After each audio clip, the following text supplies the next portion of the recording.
Hey, what's happening? How you doing? This is Karvell Bailey.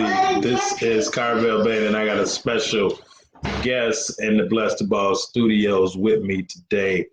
KJ, my son Tristan Karvell, KJ Bailey. So listen, we're gonna talk about load management today. Talk about load management. I said happy birthday. It's been no, it ain't nobody's birthday. My So kid's birthday. we're gonna talk about load management. That's my special guest today. So let me see if I can share this. Let me know what city and state you coming from, what city and state you listening from. Put it in the chat, and we'll go in a minute.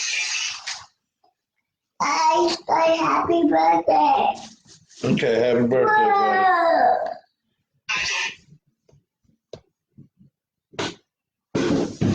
See if I can. Yes, let me share this. Few groups. First, share it on my page first. 9, 3, 2, 1, go. Happy birthday.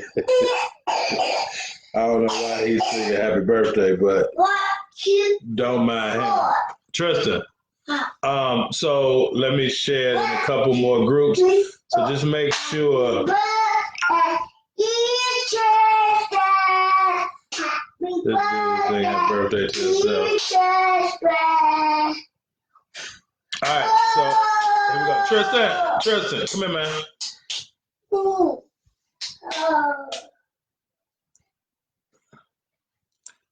right, let me share this out.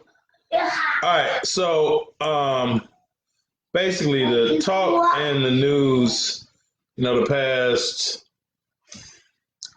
month or so has been talking about load management. Been talking about load management with the NBA. So, you know me, I always got my notes so we can stay on task, stay on point. Again, if you hear noise in the background, that's my son getting his play on. So anyway, load management. Let's talk about it for a minute. Tristan, come here for a minute. Come here. You sing happy birthday. Come here and say hi. Hurry up. Come on so you can say hi. Come on.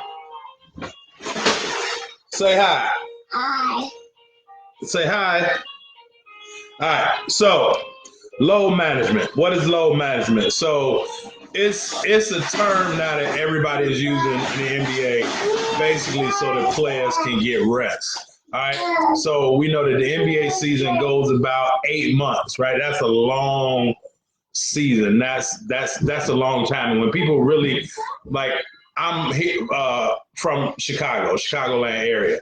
You have to understand between 91 and 93 and 96 and 98, those Bulls basketball players, particularly Michael Jordan and Scottie Pippen, played almost 10 and a half months because they were either playing in the finals and then they went right to the Olympics, or they were playing in some sort of summer ball. So you have to understand that the NBA season is a grueling season. The NBA season is a long season.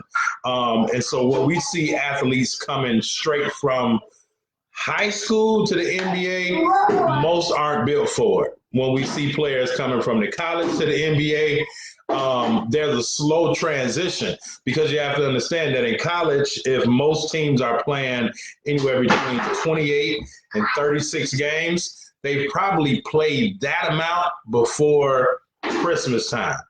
By the time it's Christmas, they've already played those games, and so now they kind of crash and they hit a wall. So let me just give you the backstory of load management. All right, load management is. Hold on 1 second. Let me open this door for you. Got it?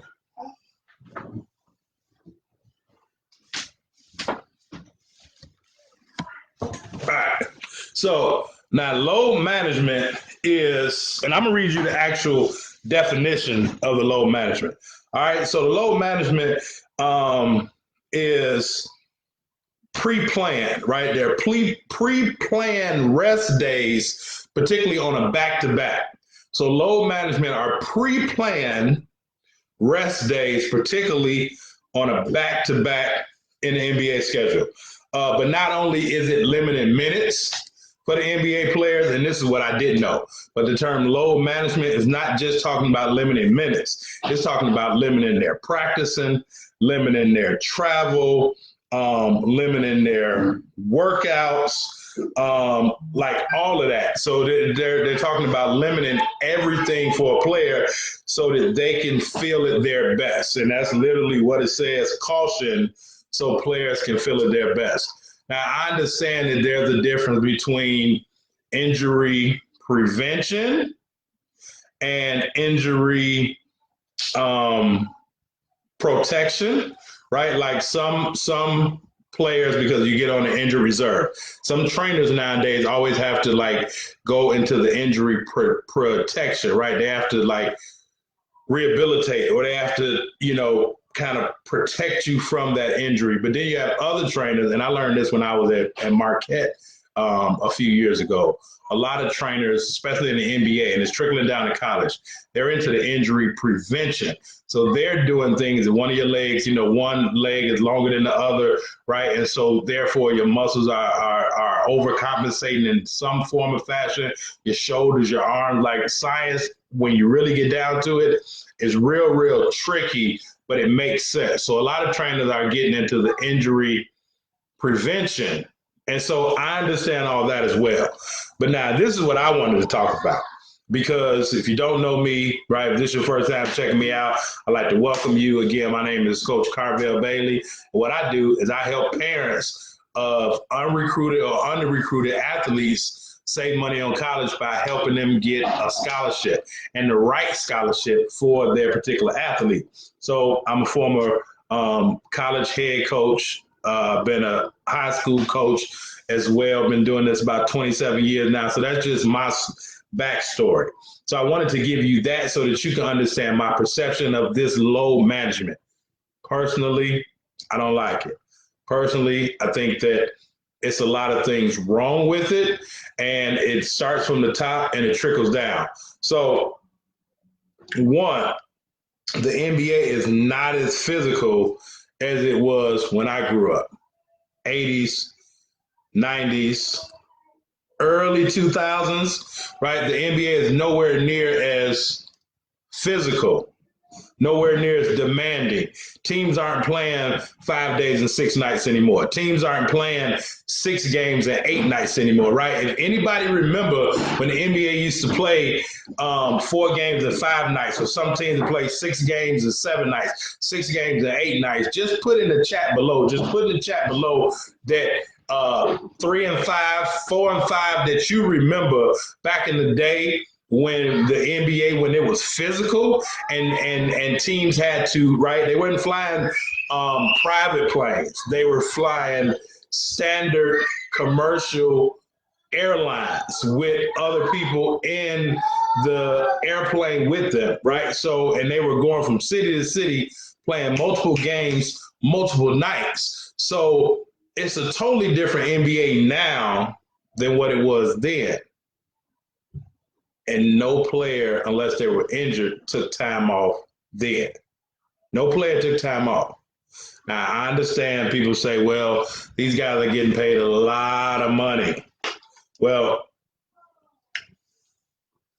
that's a whole separate financial conversation, financial education, because roughly it might be, it's larger amounts of money, but proportionally, it's somewhat the same when you factor in the inflation and the taxes, and is roughly about like the same when you look at it in a grand scale.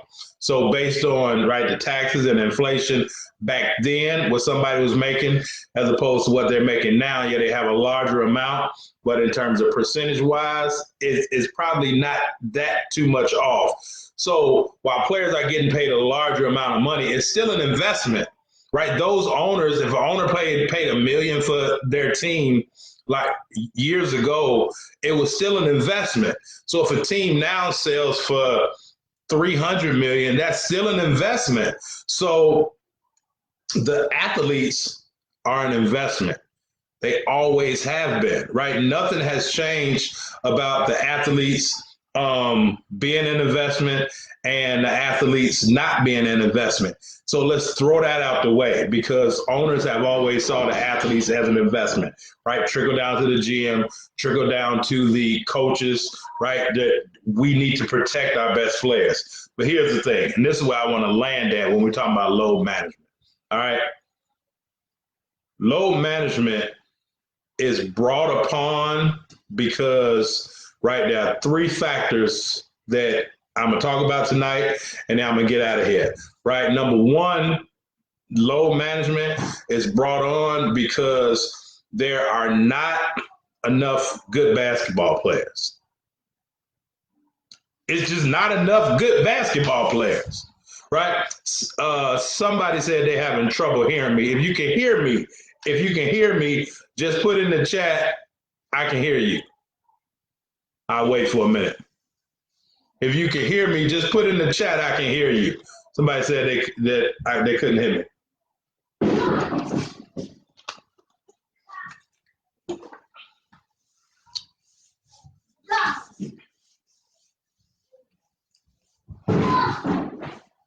Can you hear me?